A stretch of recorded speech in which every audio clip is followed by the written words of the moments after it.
Corporación Inmanente. Presencia internacional en medios.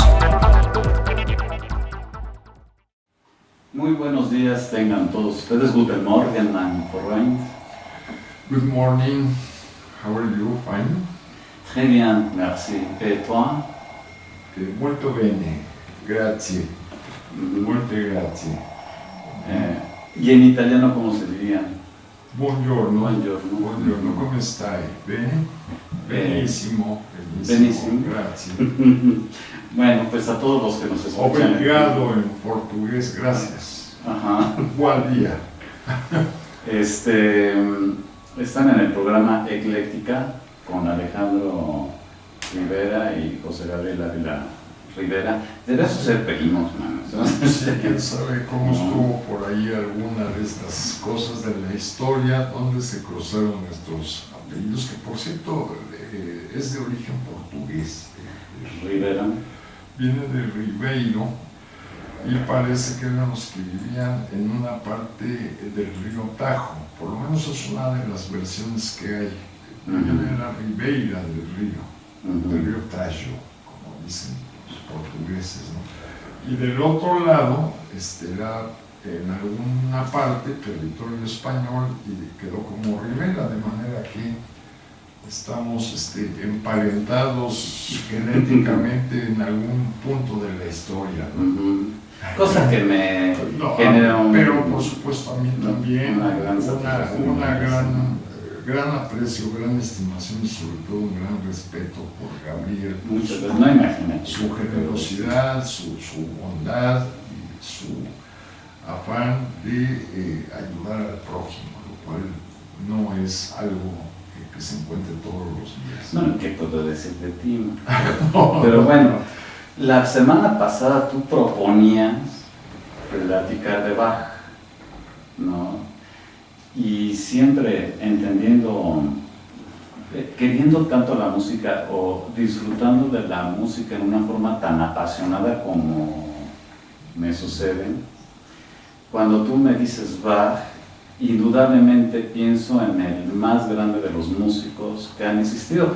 Este es un punto de vista muy particular. Habrá quienes digan Mozart, habrá quienes... Conocí a un amigo que tenía un altar con una foto de Mozart, así altar, tenía sus veladoras, o sea, lo veneraba a Mozart. Habrá quienes consideren que es Beethoven, ¿no? Bueno, sí tienes razón, pero hay que poner esta situación en contexto, porque efectivamente desde el punto de vista de la música occidental, yo estoy completamente de acuerdo contigo en que Johann Sebastian Bach ha sido el más grande, innovador incluso de la música occidental. Pero hablando en el contexto de la música como un producto humano, pues también tendríamos que incorporar a los grandes maestros de la India, a los grandes maestros de la música sufí en el Medio Oriente, que además fueron los creadores de la instrumentación que luego fue alguna de ellas ligeramente modificada en Occidente. Ejemplo, el laúd, viene del ud, del Medio Oriente. La guitarra misma es una derivación del ud, del Medio Oriente, y del buzuki, por ejemplo, que a su vez tiene conexiones con el sitar de la India. Entonces, los verdaderos maestros de la música empezaron en Egipto, donde la música era cultivada de una manera así muy, pero muy importante, no solo como un elemento ritual, sino como un elemento también de diversión y de danza. Entonces, desde esa perspectiva, desde luego que Bach es fundamental para la música occidental. Y posteriormente, debido a la expansión europea, Bach llega y es el gran maestro de todos los músicos, por ejemplo, en el contrapunto, en la armonía. Pero, por ejemplo, si no hubiese Vivaldi planteado el bajo continuo es como el chum, Sí, es lo que va marcando sí, el ritmo, ¿no? Sí, sí, así es. Le decían, o el concepto de concierto, como un instrumento o una serie de instrumentos que dominan en un conjunto musical. Entonces, Bach no hubiese escrito lo que hizo, o por ejemplo los madrigales de Monteverdi Sí. fueron la base de la música cantada, ¿no? Bueno, los madrigales sobre todo que tuvieron un gran auge en Inglaterra. Bueno, en Italia y en Inglaterra, ¿no? En Inglaterra, sí. Que por cierto, en el barroco la música inglesa ya no tenía la importancia que tuvo un siglo antes.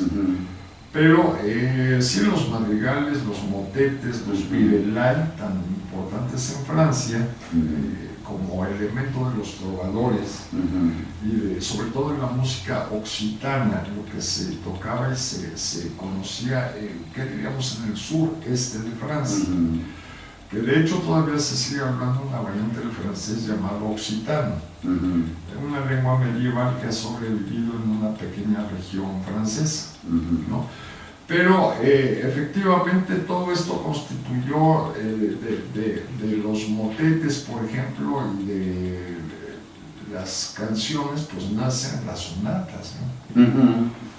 Yo alguna vez decía que la sonata es lo que suena y la cantata es lo que se puede cantar, ¿no? Sí, bueno, pues sí, en términos formales así es. Pero fíjate que todo eso, si hablas de música,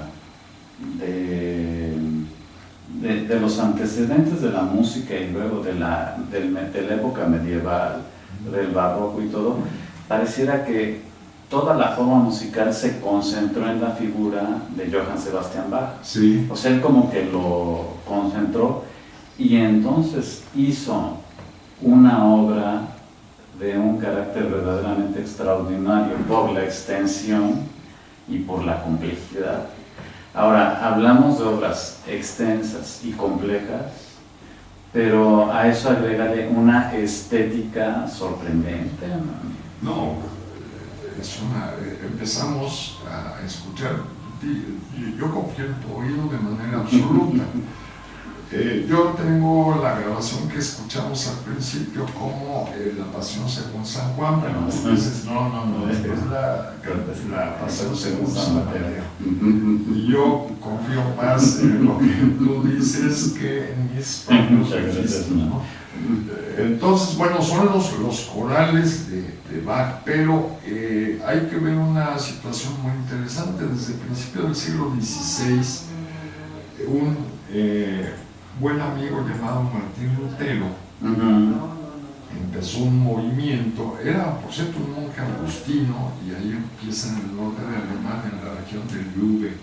Además empieza un movimiento de reacción contra la corrupción que había en el Vaticano.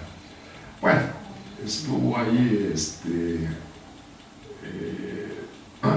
Münster, estuvo Calvino y estuvieron una serie de ideólogos muy importantes de lo que posteriormente se llamó el protestantismo. El protestantismo es un catolicismo, vamos a decirlo así, mucho más radical que el de Roma, mucho más apegado al Evangelio que lo que se acostumbraba en Roma, que ya era una corrupción verdaderamente extrema de vender las indulgencias y cosas así. Y empieza un movimiento de una gran honestidad religiosa, un mandato del protestantismo de que tú tienes que ser un individuo extremadamente honrado, trabajador. El trabajo es un beneficio de Dios directamente, y cualquier trabajo que tú tengas es una bendición divina. Y empiezan estos cuates a trabajar. La guerra de los 100 años tiene una raíz en estos movimientos religiosos. La guerra de los 30 años en Francia igual. Entonces a Bach le toca recibir el primer gran impacto de la organización de la iglesia protestante, que tendrá variantes la iglesia anglicana en Inglaterra o la iglesia sueca, por ejemplo, también protestante, con otras variantes. El caso es que como mandato del Evangelio, la gente empieza a trabajar en serio, empieza a leer la Biblia en serio. Y la música ocupa un lugar preponderante en esta visión religiosa del mundo, ¿no? Y a Bach le toca esta parte, ¿cómo diríamos? Ya de una manera, esta iglesia protestante ya madura, ya era una iglesia madura, y a Bach le toca, no solo a Bach, sino a su padre, que era también un gran violinista. Bach nace en 1685, en marzo, 21 de marzo de 1685, y ya estaban pasando cosas muy extrañas en el mundo. ¿Qué cosas estaban pasando? Ya Galileo había